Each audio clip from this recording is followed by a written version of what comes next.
வணக்கம் நண்பர்களே, இன்றைக்கி நம்ம என்ன பார்க்க போகிறோம்னு பார்த்தீங்கன்னா, ஒரு டின்னர் ரெசிபி தான். ஒரு சிம்பிளான மட்டர் பன்னீர் தான். பட் இது டேஸ்ட் வேறு லெவலில் இருக்கும். வாங்க எப்படி பண்ணலான்னு பார்க்கலாம். ஃபஸ்ட்டே கடாயில் எண்ணெய் விட்டுக்கோங்க. எண்ணெய் காஞ்சதுக்கப்புறம் ஒரு பிரியாணி இலை, ஒரு பட்டை, 2 கிராம்பு, ஒரு ஏலக்காய் போட்டு நல்லா பொரிஞ்சதுக்கப்புறம் ஜீரகம் கொஞ்சம் போட்டுக்கோங்க. அதுவும் நல்லா பொரிஞ்சதுக்கப்புறம் இஞ்சி பூண்டு பேஸ்ட் போட்டு நல்லா வதக்கி விட்டுருங்க. அதுக்கப்புறம் ஒரு பெரிய வெங்காயத்தை நான் நீள்வாக்கில் கட் பண்ணி இதில் போட்டு வதக்கியிருக்கேன். வெங்காயம் நல்லா வதங்கணும். நல்லா பொன்னிறமானதுக்கப்புறம் கொஞ்சமாக மஞ்சள் தூள், அப்புறம் தேவையான அளவுக்கு மிளகாய் தூள், ஒரு 1.25 ஸ்பூன் அளவுக்கு தனியாத்தூள் சேர்த்துருக்கேன். இதை போட்டு நல்லா வதக்கி விட்டுருங்க. இது நல்லா குக் ஆகிறதுக்கு நான் சுடுதண்ணி ஏற்கனவே காய வச்சுருந்தது, அது கொஞ்சம் கொஞ்சமாக ஊற்றி இதை குக் பண்ணுறேன். கொஞ்சம் நல்லா குக் ஆகும் இது.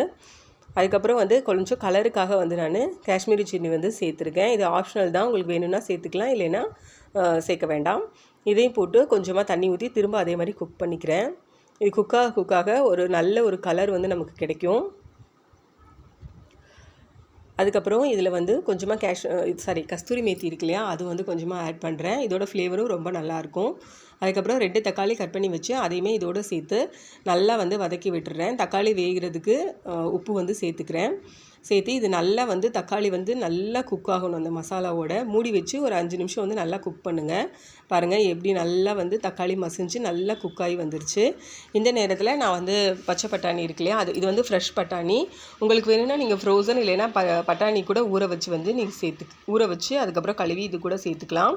அதையுமே நல்லா ஒரு 5 நிமிஷம் நல்லா மூடி வச்சு குக் பண்ணியிருக்கேன். குக் ஆயிடுச்சு. இதோட ஃப்ரெஷ் பன்னீர் நான் சேர்க்குறேன். நீங்கள் கடையில் வாங்கல பன்னீர்னால் அது சுடுதண்ணியில் போட்டுட்டு அதுக்கப்புறம் இதோடு சேர்த்துக்கோங்க.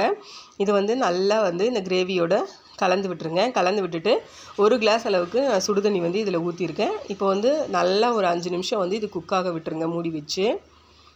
இது ரொம்ப ரொம்ப டேஸ்ட்டாக இருக்கும்.